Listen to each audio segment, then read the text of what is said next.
InsyaAllah pada petang yang berbahagia ini, sama-samalah kita ikuti rancangan Agama Fardu Ain kita bersama-sama dengan Al-Fadhil Ustaz Wan Junadi Wan Jaafar, membicarakan berkenaan dengan yang memetik daripada kitab Idaman Penuntut berkenaan dengan bab fardu wuduk pada petang ini. Minggu lepas kita dah pun membicarakan tamatlah pembicaraan kita berkenaan dengan bab adab buang air. Ada juga yang menyentuh pasal haram buang air kecil ataupun air besar di perkuburan. Jadi banyak persoalan ni. Bila Ustaz sentuh soal pasal tu, banyak pula persoalan. Jadi insya-Allah kita akan menyentuh juga bab ini berkenaan dengan perkuburan ni, ada dimuatkan dalam kitab Idaman Penuntut. Betul Ustaz Ya. InsyaAllah. Jadi Assalamualaikum Ustaz. Waalaikumsalam warahmatullahi wabarakatuh. Alhamdulillah. Sihat Ustaz Alhamdulillah. Okay. Baiklah, hari ini kita akan masuk bab baru, iaitu berkenaan dengan fardu wuduk. Fardu wuduk ni sangat penting. Jadi kita tanpa melahirkan masa, persilakan Al-Fadhil Ustaz Wan Junadi Wan Jaafar untuk meneruskan pembicaraan kita berkenaan dengan fardu wuduk. Dipersilakan Ustaz. Allahumma salli ala sayyidina Muhammad wa ala ali sayyidina Muhammad. Assalamualaikum warahmatullahi wabarakatuh. Waalaikumsalam. Alhamdulillahi rabbil alamin, wassalatu wassalamu ala sayyidil mursalin wa ala alihi wa sahbihi ajma'in. Rabbi syrah li sadri wa yassir li amri wahlul 'uqdatam min lisani yafqahu qawli. Subhanaka la ilma lana illa ma 'allamtana innaka ansal alimul hakim. Wala haula wala quwwata illa billahil aliyyil azim. Terima kasih pada DJ Rudi dan kepada sidang pendengar segmen Nurani Kitab Idaman Penuntut. Moga-moga kesemua kita diberi taufik hidayah oleh Allah Subhanahu wa taala sentiasa melazimi dengan program kuliah agama. Mudah-mudahan kita diberi ilmu yang bermanfaat. Insya-Allah kita sama-sama dapat beramal dengan ilmu yang dikurniakan oleh Allah Subhanahu wa taala. Jadi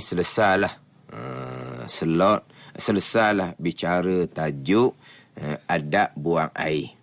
Lebih kurang dalam 9 bahagian lah adab buang air. InsyaAllah untuk slot petang ini akan memulai tajuk baru. Tajuk fardu wuduk. Sebagaimana Hak Rudi sebut tadi, minggu lepas ada bicara berkaitan dengan haram buang air di atas kubur.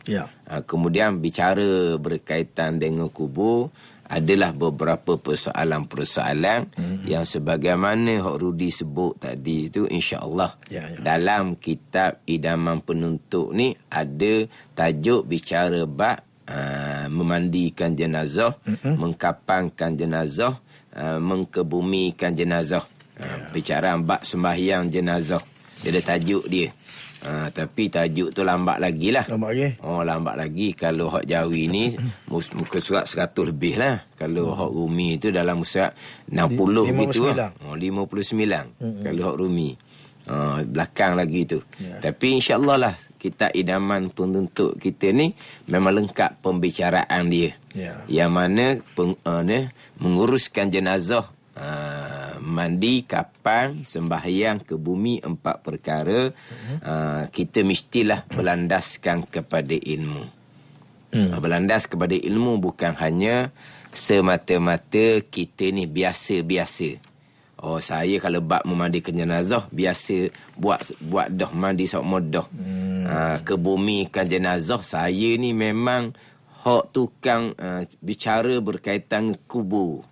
Memang lama dah saya ni duduk di kubur. Tapi lama dah kita memandikan jenazah, lama dah kita menguruskan pengkebumian jenazah. Jangan hanya lama pengalaman, tapi biarlah lama pengalaman berserta dengan berlandaskan kepada ilmu. Berlandaskan kepada ilmu.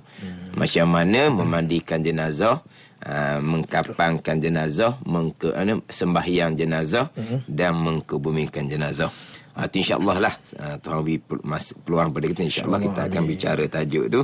Jadi insya-Allah untuk petang ini kita akan memulai tajuk fardu wudu. Kalau kitab idaman penuntut, kalau edisi Jawi ni muka surat 17 baris yang ke-8 daripada bawah. Kalau Rumi muka surat 7. Fardu wudu ada rukun wudu, air sembahyang 6 perkara. Pertama, niat tatkala membasuh awal atau satu bahagian daripada muka air ini disertakan niat. Ingat dalam hati mengerjakan wudu ketika mula membasuh sebahagian daripada muka dengan tidak disyaratkan kekal niat itu hingga selesai basuh semua muka, tetapi jangan dipotong atau diputuskan dengan niat perkara lain sehingga selesai basuh kedua kaki. Jadi fardu wudu ataupun rukun wudu. Wudu ni ambil air sembahyang tu lah.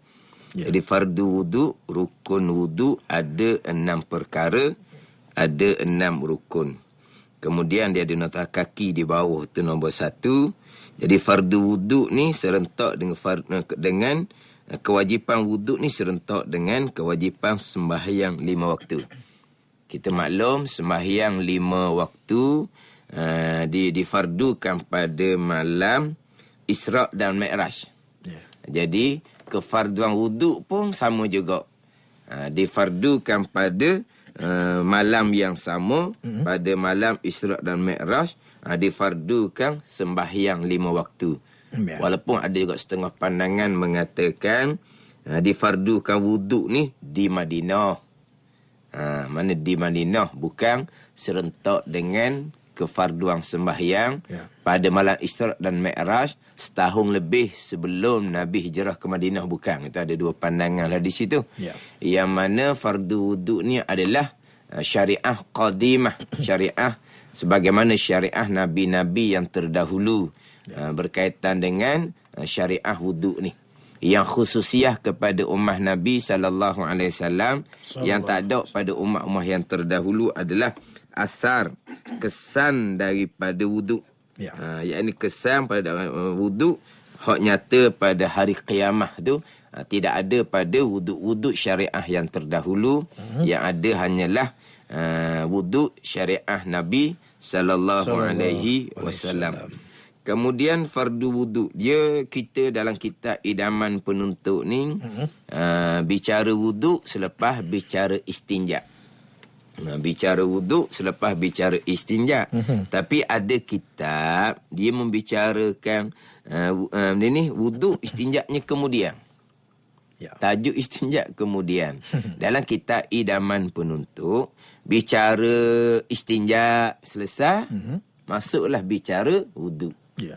Tapi ada kitab, contoh kitab Iqna', dia membicarakan wuduk dahulu, lepas tu barulah bicara istinja. Dia ada hikmah di belakang lah. Kalau macam kitab idaman penuntut memulai tajuk istinja, kemudian adab buang air, disusuli dengan tajuk wuduk. Sebab apa? Sebab kita disunatkan istinja terlebih dahulu sebelum daripada kita berwuduk. Sunat. Tetapi kenapa pula ada kitab mendahulukan bicara wuduk daripada tajuk istinja? Sebab dia haruskan berwuduk sebelum istinja. Tapi kalau kita berwuduk dahulu, kita istinja kemudian, jadi batal wuduk kitanya. Itu kalau kita istinja dengan tapak tangan. Tapi kalau kita istinja dengan belakang tangan, tak batal lah wuduk. Kan di antara perkara yang membatalkan wuduk adalah sentuh kemaluan. Tapi dengan tapak tangan, bukan dengan belakang tangan. Kadang-kadang kan ada kan orang-orang tua, mak ayah ni, dia wuduknya ada, dia nak istinja anak dia, anak dia berak, dia nak istinja, nak basuh berak anak, wuduk ada, dia sayang ke wuduk dia istinja ikut belakang tangan, kan wuduk tak batal tu kan. Jadi maknanya kalau kita ni kita buang air tapi belum istinja, tiba-tiba berwuduk siap-siap, barulah istinja diharuskan. Tapi sebagaimana hak kita dah buat semua-semua lah. Selepas selesai qada hajah, buang air, istinja dahulu, barulah kita berwudu. Kalau sebut kata lepas daripada buang air, berwuduk dahulu. Kemudian istinjaknya kemudian barulah berwuduk, buang air, kemudian berwuduk. Lepas berwuduk barulah istinja. Pengong kita. Pelik ni. Jadi tempat tu belum lagi basuh. Ambil sembahyang dulu. Harus. Tapi sunat lah. Macam kita dah buat semua tu sunat. Sunat istinja selesai, barulah berwudu. Sebab tu tajuk dalam kitab Idaman Penuntut didatangkan tajuk istinja, buang air, kemudian barulah masuk pada tajuk wudu. Jadi orang kata harus berwudu sebelum istinja ni bukan orang daim hadas lah. Kalau orang daim hadas, dia wajib istinja sebelum daripada berwudu. Jadi kita pergi kepada fardu wudu, rukun wudu, ada 6 perkara. Ada 6 fardu, ada 6 rukun. Dia fardu ke rukun ke satu makna je lah. Cuma kita biasanya sebut fardu wudu ke rukun wudu. Tak biasa. Fardu wudu ke rukun wudu. Orang kita biasa sebut rukun tau. Jadi fardu wudu ke rukun wudu ke sama makna. 6 perkara, 6 rukun. Saya mengaji dahulunya 6 rukun ni, Guru kata hak 6 rukun tu 4 basah 2 kering. 4 basah 2 kering. 4 basah 2 kering. Mana 4 basah? Basuh muka, basuh tangan, sapu kepala, basuh kaki. Mana 2 kering? Niat dengan tertib. Ke niat basuh kau? Niat dengan tertib, dia letak 2 kering. Kemudian hak ijma' ulama. Hak ijma' ulama, rukun wudu adalah hak 4 hak basuh. Hak tu ijma' ulama. Sebab itu nas terang di dalam ayat Al-Quran. Faghsilu wujuhakum wa aydiyakum ilal marafiq wamsahu bi ru'usikum wa arjulakum ilal ka'bain. Tu je lah. Ayat tu basuh muka, basuh tangan sampai ke siku, sapu kepala, basuh kaki sampailah kepada 2 mata kaki. Jadi hak 4 basuh ni ijma' ulama adalah rukun wudu. Dah macam mana pula dengan hak 2 hak kering tu? Niat. Kemudian tertib. Kalau niat, mazhab Hanafi sunat jua. Pandai ni. Niat 3 berwuduk sunat jua kalau mazhab Hanafi. Dan kalau tertib pula. Kalau tertib ni, hak wajib tertib mazhab Syafi'i kita dengan mazhab Hambali. Mazhab Hanafi dengan mazhab Maliki, tertib sunat jua. Kita akan bicara nanti sampai di tajuk masing-masing. Jadi niat, kebanyakan mazhab, niat wuduk ni wajib. Cuma tempat niat je lah. Mazhab Syafi'i niat 3 basuh muka. Mazhab Mali niat mula daripada basuh tangan lagi dah. Mula daripada basuh tangan. Adapun mazhab Syafi'i kita mula daripada basuh muka. Kemudian nanti kita akan bicara tertib, begitu juga tertib rukun wuduk yang ke-6. InsyaAllah kita akan bicaralah dalam mazhab Hanafi, Maliki, tertib wuduk hukumnya sunat jua. Sebab tu terkadang ni nak sentuh sedikit lah. Terkadang apabila ada pertanyaan contohnya selesai berwuduk, kemudian nyata di tangan ada perkara yang tak sampai, menyebabkan tak sampai, ada getah ke, ada sisi ikan di tangan tu. Jadi menyebabkan tak kata air. Maka kita wajiblah buang perkara yang menyebabkan tak kata air di tangan. Lepas kita basuh kembali tempat tak kata tu, perlu tak kita sapu kepala, basuh kaki? Dalam mazhab Syafi'i dengan mazhab Hambali, wajiblah kena sambung sapu kepala, basuh kaki semula. Tertib lah. Mengikut tertib. Sebab walaupun kita sudah buat tadi, sapu kepala dan kita sudah buat basuh kaki, tetapi tangan sebenarnya belum sempurna sebab terhalang air kerana ada getah, ada si tanpa kita sedari. Kita sedari kemudian, bererti tangan kita belum sempurna, belum selesai. Jadi sapu kepala, basuh kaki walaupun kita sudah lakukan, tidak dikira lah. Sebab nak tertib ni kena selesai satu-satu anggota. Adapun kalau sebut basuh tangan sudahlah, hak tak kata tu. Sapu kepala buat dah tadi kan. Basuh kaki buat dah tadi kan. Tak payah sapu kepala semulalah. Tak payah basuh kaki semula. Itu pandangan mazhab Hanafi Maliki, tertib wuduk bukan rukun. Hanafi dan Maliki Jadi kalau timbul jawapan seumpama, pernah ditanya, dia kata ada orang beritahu seumpama tu, apabila tangan tak kata air, basuh tangan siap-siap. Basuh tangan semula. Kemudian sapu kepala, basuh kaki tak dibuat dah. Tak payah dia kata. Sebab buat dah.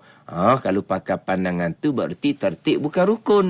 Tu pandangan mazhab Hanafi, pandangan mazhab Maliki. Kena nyata molek lah, tidak pening orang. Betul. Sebab kalau mengaji dengan hak biasa kita mengaji ni pekoh dalam mazhab Syafi'i. Apabila kena masalah seumpama tu, tangan tidak rata air, lepas daripada kita meratakan air di tangan, kita buanglah getah, buang sisik tadi, kita pun wajib mengulangi sapu kepala, wajib mengulangi basuh kaki. Sebab apa? Sebab tertib wuduk. Kerana apabila tangan tidak sempurna, tapi kita tidak sedar asal-asalnya, kita sapu kepala, dikira ke tak? Tak lah, sebab dia tertib ni rukun. Jadi apabila basuh tangan kembali tempat yang tak rata air di tangan tu, sapu kepala wajib. Basuh kaki wajib. Jawapan ni bertepatan dengan mazhab Syafi'i, tertib rukun. Tiba-tiba dijawab, tak wajib dah sapu kepala, tadi buat dah. Tak wajib dah basuh tangan sebab tadi buat dah. Macam mana pula tak sama tu? Dia pergi kepada umbi masalah. Tertib itu wajib ke tidak? Kalau jawab seumpama tu, tertib itu jadi tak wajib. Itu mazhab Hanafi Maliki. Kena jawab betul-betul lah, tidak jadi keliru orang. Mana kita insya-Allah kita akan ceritalah juganya untuk sebagai ilmu penambahan kepada kita. Jadi hak empat hak basuh ni wajib ijma' ulama, niat dengan tertib hak khilaf ulama. Pertama daripada 6 rukun wuduk, niat tatkala membasuh awal atau satu bahagian daripada muka. Dia letak atau membasuh awal atau satu bahagian daripada muka. Dia gini, dia dalam kitab idaman penuntut ni, kalau kita tengok kepada kitab rujukan utama adalah kitab Mata'in Badrin. Itu rujukan utama kitab idaman penuntut. Hak ni hak ayat dalam kitab Mata'in Badrin. Ayat dia gini. Niat tatkala awal membasuh satu suku daripada mukanya. Dia atau tu tak ada. Sini nak moleknya niat tatkala membasuh awal satu bahagian daripada muka. Yakni disertakan niat. Tengok yakni ni. Apa maksud niat tatkala membasuh awal satu bahagian muka ni? Yakni disertakan niat ketika mula tu awal lah. Awal tu bahasa Arab. Ketika mula membasuh sebahagian. Sebahagian tu satu suku. Daripada mukanya. Mana tak ada atau kalau kira-kira. Kalau nak letak atau kena gini lah. Yakni disertakan niat ketika mula membasuh atau sebahagian dari mukanya. Ada tak atau? Tak ada tu kan. Jadi nak eloknya tak ada juga atau atas tu. Barulah kena dengan bawah tu. Jadi niat tatkala membasuh awal satu bahagian, satu juzuk daripada muka. Apa maksud niat tatkala membasuh awal satu bahagian muka ni? Yakni disertakan niat ketika mula tu awal membasuh sebahagian daripada muka. Kemudian niat ni dibuat kurungan, ingat dalam hati mengerjakan wuduk. Niat ni kosak di hati. Ya. Untuk mengerjakan wudu, itu niat. Jadi kemudian niat ni di mana niat ni? Niat ni adalah ketika mula membasuh sebahagian daripada muka. Ketika mula membasuh sebahagian daripada muka. Di muka ni kita maklumlah dia punya ruang muka. Daripada tempat tumbuh rambut pada ghalib, pada kebanyakan, sampailah kepada dagu. Kalau sebelah panggil apa? Malay, sebelah panjang tau. Kalau sebelah kanan ke kiri daripada anak telinga kecil ni. Apa ni? Telinga, patut cek ni apa? Anak telinga. Ni. Anak telinga kecil ni. Ni ruang muka. Mana ni? Mulai daripada tempat tumbuh rambut atas kepala, tempat tumbuh rambut atas dahi. Okay. Tapi tempat tumbuh rambut ni hok rolik, hok kebanyakan lah. Kalau hok jenis botok depan tu, mana kira kebanyak roliknya, kebiasaannya rambut tumbuh kat mana. Situlah kawasan mukanya. Jangan pula, ingat baik tu, kamu tu botok depan, muka kamu tu bermula daripada tempat tumbuh rambut tengah kepala. Bukan. Dia tumbuh rambut di tengah kepala baru tumbuh rambut kan. Dan kita kata muka bermula di tempat tumbuh rambut. Dia tumbuh rambut ni di tengah kepala. Tempat tumbuh rambut pada kebanyakan. Itu kawasan muka.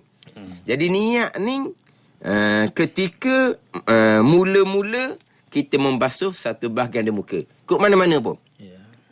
Tetapi dalam setengah-setengah kitab ia letak niat ni adalah ketika air bersentuh kena dengan dahi. Jadi niat wuduknya adalah di dahi. Kan kita basuh muka kan? Mana hak mula-mula kita basuh? Hidung dulu, dagu dulu, pipi dulu. Memanglah ke atas. Dahi dululah. Jadi niatnya di dahi. Sebab dahilah hak awal bahagian muka yang kena air. Jadi gini, ibarat ayat kita ni kita kena ambil faham pula. Jadi bab fardu wuduk ni sidang pendengar, walaupun bunyi belajar bab wuduk ni, belajar bab wuduk ni masa budak-budak, budak-budak dia ngapa je. Kita orang-orang mukallaf ni, orang yang baligh ni, dia kena belajar molek dalam bab fardu wuduk, rukun wuduk ni. Jangan kita ingat ke alah fardu wuduk je, hak sakit nurani. Kalau cakap teranu go Allah tu mesej barang. Mesej. Mana mesej barang ni kecil-kecil je tu, tak payahlah kitanya. Kita ambil perhatian molek, kita biar faham molek pembicaraan rukun wuduk ni. Kita kalau hak budak-budak dihafal sahaja. Rukun wuduk yang pertama niat. Rukun wuduk yang kedua membasuh muka. Niat tu macam mana tidak dibicarakan. Niat tu ketika mana tidak dibicarakan. Ni baru kita ngaji hak hak betul. Kita mengaji untuk kita orang yang mukallaf, orang yang baligh. Jadi kita ambil perhatian molek lah. Mudah-mudahan kita semua diberi taufik hidayah oleh Allah nak belajar ilmu agama ni. Di semua atas taufik hidayah Allah Subhanahu wa ta'ala. Atas taufik hidayah Allah Subhanahu wa ta'ala. Jadi macam mana dia punya live FB tu? Ada kata suara perlahan. Ya. Saya dah angkat dah. Saya dah angkat dah suara Ustaz. Ya. Ada kata suara perlahan. Okey. Level paling dia okey dah. Okey dah. Jadi kalau suara perlahan tu mungkin mungkin tempat masing-masing lah tu. Yelah, kadang-kadang kita ni komen-komen FB tu kita pun ambil perhatian jugalah. Rudy pun duduk tengok semua di komen-komen FB tu. Kalau ada ada yang perlu kepada betul sikit, kita betul sikit gitulah. Sebab kita nak faham molek ni. Tu ada kata okey je tu. Alhamdulillah lah. Alhamdulillah. Atas tempat lah. Mungkin lah. Jadi dalam kitab kita ni, niat ni tatkala membasuh permulaan satu bahagian daripada muka. Hak saya sebut tadi, ada kitab menyebut niat adalah di dahi. Niat adalah di dahi. Jadi apa maksudnya niat adalah ketika permulaan membasuh satu bahagian muka, kemudian apa kau maksud niatnya adalah di dahi. Jadi niat di dahi ni macam sebut tadilah, kebiasaan kita membasuh muka, bahagian yang mula-mula kena air adalah bahagian dahi. Tu hak bahagian hak mula-mula kena air. Jadi niatnya adalah tatkala membasuh permulaan satu juzuk daripada muka. Manakah hak juzuk muka yang permulaan kena air? Dahi. Itulah dalam kitab dia kata, ini dalam kitab Hidayatus Salikin, niat adalah di dahi. Cuma dalam kitab Idaman Penuntut ni, dia tak khusus sebut dahi. Dia lebih umum. Niat adalah tatkala membasuh permulaan satu bahagian daripada muka secara umum. Tapi tidak dikhususkan dengan dahi. Tapi dalam kitab Hidayatus Salikin khusus dahi. Sebab apa? Sebab dahi lah hak kebiasaannya adalah permulaan bahagian muka yang kena air. Kemudian di sini kata niat wuduk ni, bila niat wuduk? Kan kita kan niat sembahyang dalam takbir, kan dia ada tempat niat tu kan. Niat wuduk ni bila? Niat wuduk ni ketika awal membasuh satu juzuk daripada muka. Ni kadang-kadang ada jadi tersalah faham. Dia faham ni faham secara secara literal gitu je. Literal ni makna secara zahir gini je dia faham. Maknanya niat tatkala membasuh permulaan satu juzuk daripada muka. Tiba-tiba kalau kita kata ni kita ambil wuduk dengan air pahit. Kita pun masuk muka bawah pahit. Jadi anggota bahagian pertama kena air dahi. Bila kita masuk muka bawah pahit itu, niatnya tak dapat. Mula-mula kena air di muka tu, kita kata dahi mula-mulanya. Tak dapat niat. Dia pun buat keluar muka semula daripada pahit. Dia masuk pula muka bawah pahit. Permulaan air kena di muka iaitu dahi, waliknya, kebiasaannya, tak dapat niat juga dia keluar semula muka daripada pahit. Ada orang yang salah faham kitab. Dia faham kuk betul-betul ni. Kuk metah-metah dia faham. Tengok molek ni. Kitab kata niat tu bila tatkala membasuh awal satu bahagian daripada muka. Ketika mula membasuh sebahagian muka, ketika mula-mula kena air muka tu, niat dia di situ. Tapi apabila mula-mula kena air di muka, tak dapat niat, maka tak boleh. Sebab apa? Sebab niat adalah di mula-mula kena air di muka. Jadi apabila masuk muka bawah pahit, niatnya tak dapat. Tapi kalau ditunggu sekejap, dapatlah niatnya. Tapi niat tu jadi bukan mula-mula kena air dah. Mula-mula kena air, buh muka bawah pahit, niat tak dapat. Maknanya kita katalah 2-3 second selepas daripada duduk bawah pahit muka tu, barulah niat dapat. Pada 2-3 second selepas daripada 2-3 saat lah. 2-3 saat selepas daripada mula kena air di muka, barulah dapat niat. Tak kena hak kita kata. Niat mestilah ketika mula-mula kena air. Jadi pun waktu keluar balik muka daripada pahit. Ni salah faham kita. Dan memang ada orang belajar seumpama tu dan dia beramal seumpama tu. Dia masuk muka bawah pahit, tak dapat niat segera ketika mula-mula air kena di dahi. Dia pun buat keluar muka dia. Dia start balik. Lepas tu dia pun start masuk semula. Buat keluar muka dia. Itu kalau buat contoh berwuduk menggunakan air pahit. Kalau berwuduk menggunakan air koloh pula. Berwuduk menggunakan air koloh pula. Berwuduk menggunakan air koloh. Dia pun ambil air dalam koloh.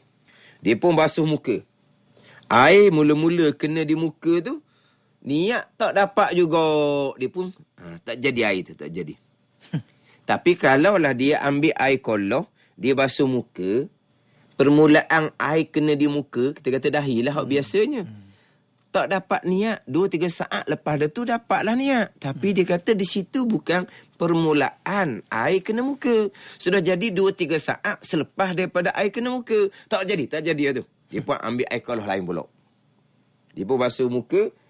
Mula-mula kena air tu niat tak dapat juga. Dia pun pakai tak jadi air tu. Tu salah faham lah tu.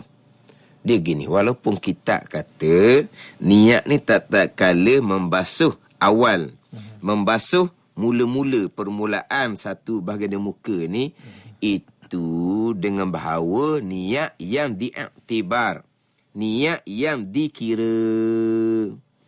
Niat yang dikira. Maksud macam mana? Jadi maksudnya, kalau kita ubuh muka bawah pahit, saat mula-mula tu tak dapat niat. Anda ni. Ya. Kita katalah 2-3 saat selepas daripada tu. 2-3 saat selepas daripada tu barulah dapat niat. Barulah dapat niat. Faham tak ni Udi? Sekarang kita masuk muka kita di bawah pahit. Kita pun apabila kena air di muka kita, niatnya tak dapat lagi. 2-3 saat selepas daripada duduk muka bawah pahit, air sudah basah dah muka ni. Tetapi niat belum dapat. 2-3 saat kemudian barulah dapat niat. Barulah dapat niat. Maka bila dapat niat, ketika itulah hak air di muka tu, air hak mula-mula dikira sebagai wuduk. Air hak sebelum 2-3 saat tu tak jadi wuduk lagi sebab tak masuk lagi niat. Gitu je. Baik. Jadi kata niat ni tak kala membasuh permulaan bahagian muka ni, dia kira hak mula-mula kena air di muka yang dikira sebagai wuduk. Maknanya kita masuk muka berpahit, air sudah membasahi muka kita. Itu tak panggil wuduk lagi. Kita letak yang lambat sikit, 5 saat. Muka duk bawah pahit, barulah dapat niat. Dapat niat, air itulah air hak mula-mula dipanggil air wuduk muka. Gitu. Itu je. Jadi kalau kata niat tak kala membasuh permulaan satu bahagian muka, permulaan yang dibilang sebagai wuduk basuh muka. Bila dia panggil permulaan wuduk membasuh muka yang disertakan dengan niat, tu permulaan. Dah 5 saat sebelum tu air sudah membasahi muka air pahit itu, tak panggil wuduk lagi. Sebab apa? Sebab belum dapat niat. Itu makna permulaan ni permulaan yang dikira sebagai wuduk. Permulaan yang dikira sebagai wuduk. Bukan maksudnya betul benar permulaan air kena muka, contohnya membasahi dahi.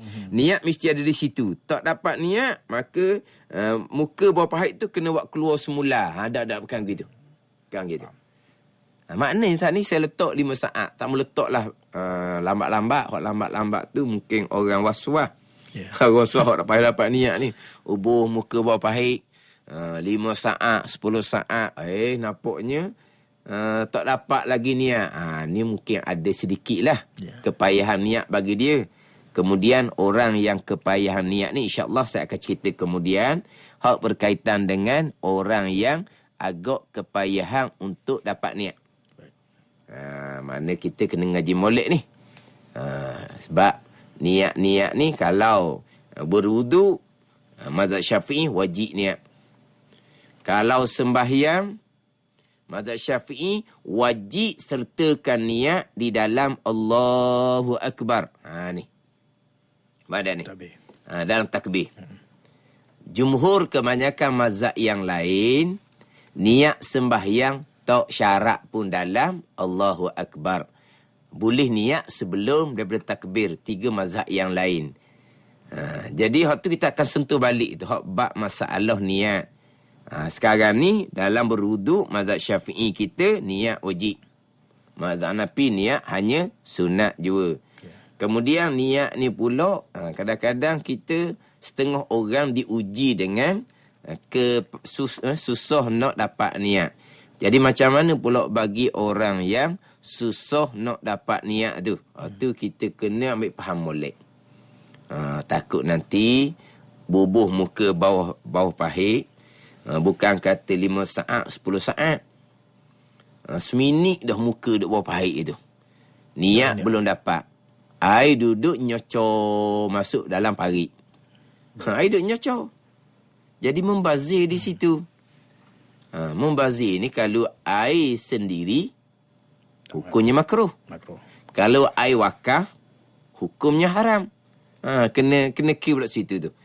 Kalaulah orang yang ada darurah dipanggil, ada kesempitan. Dia ada darurah, ada kesempitan. Mana kesempitan dia sukar untuk dapat niat. Sempit dianya. Kita kena balik pekoh lah. Pekoh ni iza daqa ittasa'a. Iza daqa ittasa'a. Bila sempit, dia akan jadi luah. Pekoh ni. Iza daqa ittasa'a. Bila sempit, dia akan jadi luah. Bila sukar untuk dapat sempit, jadi luah. Mana pun luah. Niatlah sebelum daripada basuh muka. Nanti kita akan bicara tu. Jadi kita ni kena faham molek bab hukum pekoh ni. Sebab kalau tak faham hukum pekoh ni, dia hanya selapis saja. Niat mesti dah dalam ketika membasuh muka. Sama jugalah kalau sembahyang, niat mestilah dalam Allahu Akbar. Hal ni akan jadi masalah yang lebih berat lagi apabila kita tidak memahami keadaan keluasan kepada orang yang kesempitan. Di pekoh ni ada keluasan bagi orang yang kesempitan. Kita akan cerita nanti insya-Allah. Kalau orang yang agak kesempitan, kesukaran untuk dapat niat wuduk, kesukaran untuk dapat niat sembahyang di dalam takbiratul ihram. Jadi sekarang ni, jadi kalau dia basuh muka, kita katalah letak 5 saat, barulah dapat niat, maka di situlah dia panggil permulaan basuh muka. Bila kau bermulanya basuh muka? Serta dengan niat. Hak 5 saat sebelum tu, tak panggil wuduk lagi sebab belum lagi dapat niat. Jadi kalau kata sini, niat tak kala membasuh permulaan satu bahagian daripada muka. Permulaan di sini, permulaan yang diiktibar, yang dikira sebagai wuduk. Maksud dia gitu. Mana kalaulah sudah air sudah kena di muka tapi belum dapat niat, tak panggil wuduk lagi, tak panggil basuh muka lagi. Sama juga kalau dalam kitab niat tu di dahi. Dalam kitab niat tu di dahi. Jadi hak kebiasaannya kita ambil air koloh, kita membasuh muka, kita basuh muka sunat daripada atas.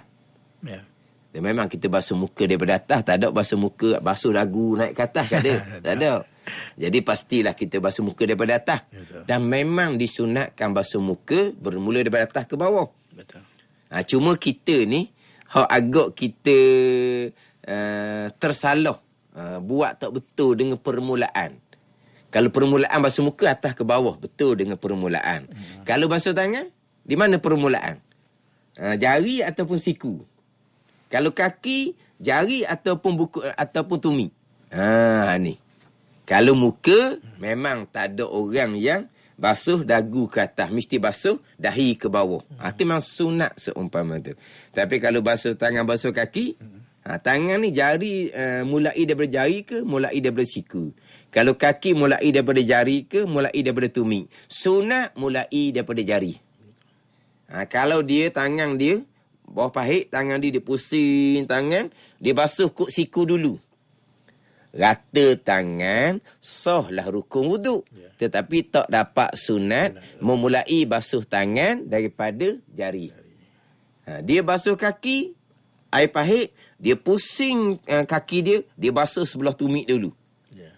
Maka rata kaki, sahlah rukun wuduk. Tetapi tak dapat sunat membasuh kaki bermula daripada jari. Jadi sekarang ni basuh muka bermula daripada dahi. Tiba-tiba ketika kita air kena dahi, tak dapat niat, tak terhasil niat. Jadi tangan ni sampai tengah lah, sampai di hidung lah kita kata. barulah dapat niat. Maka hidung itulah dikira sebagai permulaan membasuh satu bahagian daripada muka. Hak dahi basuh tadi ni tak bilang lagi sebagai wuduk sebab belum lagi dapat niat. Jadi niatnya bermula daripada hidung kita, tengah muka. Maka hidung tengah muka ni lah dipanggil sebagai permulaan basuhan muka. Permulaan. Jadi hak dahi basuh dah ni tak panggil wuduk lagi sebab tak dapat niat. Selesai kita basuh sampai ke dagu, kita wajib pula naik pula ke dahi atas untuk meratai dahi, untuk meratai sekalian bahagian muka. Itu saja. Kalau segera dapat niat, pastilah niat tu ketika kita air kena di dahi. Ketika kita ambil air koloh. Kita cekok air koloh. Cekok panggil tau. Takung. Mana kena ayat takung gitu. Apa? Ni ambil air dalam koloh ni. Cekok air je ni. Ke apa? Yang Rudi kata takung tu takung mana pula? Takung air dalam tapak tangan. Takung air dalam tapak tangan. Ya. Boleh lah. Boleh. Tak tahulah. Kalau kata betul-betul lah. Mana kita takung air. Atas tepat. Jadi kita ambil air. Kita pun basuh muka. Air memanglah kita basuh daripada atas. Kalau niat tu segera dapat, berarti permulaan muka adalah dahi. Sesar sampai ke dagu, bereslah sekalian muka. Tiba-tiba dok. Ketika mula-mula kena air belah atas ni, mana kita kata belah dahi, niatnya tidak terhasil. Tak dapat lagi. Tapi separuh muka sampai di hidung barulah terhasil niat. Maka hidunglah dipanggil permulaan bahagian muka. Dahi basuh dah ni. Tak bilang sebagai wuduk lagi. Selepas sesar basuh dagu, wajib kita naik semula ke atas untuk meratai dahi pula. Nampak? Padat ni. Jadi kenapa di situ niat tidak di dahi memada? Di sekarang ni memada niat ni ketika air kena bahagian muka. Sekarang ni air bahagian muka mana yang berserta dengan niat? Ketika separuh muka di hidung barulah disertakan dengan niat. Itulah permulaan basuhan muka. Itu permulaan basuhan muka. Jadi dahi basuh dah tu. Tidak dikira lagi sebagai wuduk. Dia kena naik pula ala kata untuk meratakan air di dahi pula. Jadi kalau kita kata niat adalah ketika membasuh dahi, itu hak kebiasaan bagi orang yang mudah dapat niat sebab memang kita disunatkan membasuh muka mulai daripada atas. Jadi bila membasuh muka mulai daripada atas, maka niatnya bagi orang yang mudah dapat niat adalah niat wuduk di dahi. Disebut dahi. Kalau salah faham, niat wuduk di dahi. Kalau kamu niat wuduk dekat air kena di hidung, di pipi, tak memada. Bukan. Dah kita kata dahi. Dahi tu hak biasa-biasa. Tempat tumbuh ni lah. Dahi tempat. Sekarang kita basuh muka mula dah dahi kan. Orang yang segera dapat niat, di mana kau niat wuduk dia? Ketika di dahi lah. Tapi tak semestinya seumpama tu. Tapi ada orang salah faham, niat mesti di dahi. Ketika air kena dahi, tak dapat niat. Ketika air kena di hidung baru dapat niat, dia tidak memada. Bukan. Cuma hak dahi yang sudah basah dengan air tapi belum dapat niat, jadi kawasan dahi muka tu belum lagi dikira wuduk. Dia wajib pula meratai kemudian untuk kawasan dahi. Walaupun dahi tu basah dah dengan air wuduk kita, tapi dah tak niat, tak dapat niat, tak panggil basuhan wuduk. Samalah contoh kalau contoh pahib tadi. Mana kalau kata 5 saat, 10 saat air kena muka, tak panggil wuduk selagi tak hasil niat. Tetapi kalau air pahib, dia air pahib lain. Maknanya kalau kita buh muka bawah pahib, kita dapat niat, air di dahi lah. Sebab air ni sentiasa kena dahi kan. Mana ni? Sekarang kita bermuka. Tadi kita kira air koloh ni kita cekok ambil, kita basuh ni air sudah nak habis dah ni. Jadi kalau niat tu lambat dapat, mana niat tu ketika separuh muka. Tapi kalau kita bermuka bawah pahit, jadi air tu memang bermula daripada dahi. Tapi niat wuduk tak sampai lagi, tak dapat lagi. Maka tak panggil basuh muka lagi lah. Dapat niat, ketika mana air tu? Ketika di dahi lah juga. Gitu je lah. Faham tak ni? Jadi hak kata niat ni tak kala membasuh permulaan satu bahagian muka, permulaan yang diiktibar yang dike sebagai basuhan rukun wuduk, membasuh muka. Itu dia panggil niat tak kala membasuh permulaan satu bahagian daripada muka. Ambillah. Kita sekarang ni maghrib agak awal. Rudi pula tanya dah tadi macam mana Ustaz? Nak bukti masa mana? Jadi maghrib pukul 9 minit malam. 9 minit malam. Saya pun maghrib ada kuliah. RTN ni pula atas bukit. Nak kena turun bukit, kena beralu-alu tu turun bukit. Tak boleh nak tergesa-gesa. Betul. Jadi kalau maghrib tu kalau lewat sedikit, kita agak lega lah. Betul. Lega tu. Ada ni. Betul. Kalau maghrib ni 7-9 minit, nanti lagi awal tu. Lagi awal. Jadi yalah, nak berhenti sebelum pukul 7 ni berasa sayang. Walaupun hanya 4-5 minit pun berasa sayang. Betul. Kalau boleh nak rapat pukul 7 juga boleh.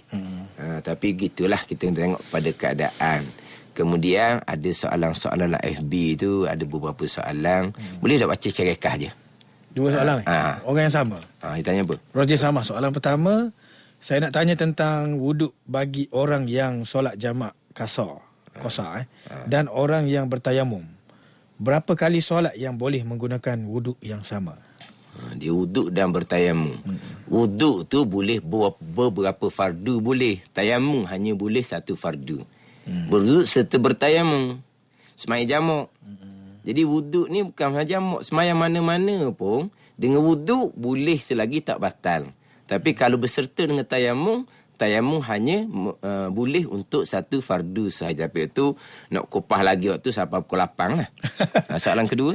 Soalan kedua, adakah telah dikira berwuduk bila mana seseorang itu telah selesai mandi hadas besar dengan sempurna? Terangkat hadas besar secara automatik terangkat hadas kecil.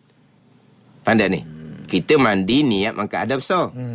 Terangkat hadas kecil secara automatik. Kemudian ketika mandi wajib itu jangan melakukan perkara yang membatalkan wuduk. Contohnya sentuh kemaluan. Jadi kalaulah dia mandi mengangkat hadas besar, terangkat hadas kecil sekali, tiba-tiba disentuh kemaluan, maka hadas kecil yang terangkat ni akan jadi terbatal semula. Lepas selesai mandi, dia wajib kena berwuduk kembalilah. Makna nak royaknya, terangkat hadas besar secara automatik terangkat hadas kecil, tetapi jangan melakukan perkara yang menyebabkan kembali berhadas kecil. Dengan bahawa wuduk tu jadi batal, contohnya sentuh kemaluan. Jadi insya-Allah lah minggu hadapan kita akan sambung balik berkaitan dengan niat ni. Tak selesai lagi perenggang yang satu ni pun tak selesai lagi. Masa kita panggil masa mencemburui. Masa mencemburui kitanya. Jadi tak apalah, insya-Allah lah sama-sama berdoa kepada Allah Subhanahu Wa Taala. Allah beri taufik hidayah kepada kitanya, kita boleh mengekali melazimi majlis ilmu, dan Allah Taala matikan kita di dalam belajar dapat kelebihan mati syahid. Amin, insya-Allah. Wallahu a'lam. Terima kasih kepada Fadil Ustaz kerana sudi bersama-sama dengan kita pada hari ini. Memang awal lah kita kena berhenti sebab maghrib awal. Jadi Ustaz boleh sedikit doa Ustaz. Bismillahirrahmanirrahim. Alhamdulillahirabbil alamin. Wassalatu wassalamu ala sayyidil mursalin wa ala alihi washabbihi ajma'in. Allahumma iftah alaina futuhal arifin. Allahumma allimna ilma akdamin wa fahimna famasabikin warzuqna ruqat talibin. Allahumma zidna ilman wa alhiqna bis salihin. Wa sallallahu ala sayyidina Muhammadin wa ala alihi wa sahbihi wa sallam. Walhamdulillahi rabbil alamin. Wassalamualaikum warahmatullahi wabarakatuh. Waalaikumsalam warahmatullahi wabarakatuh.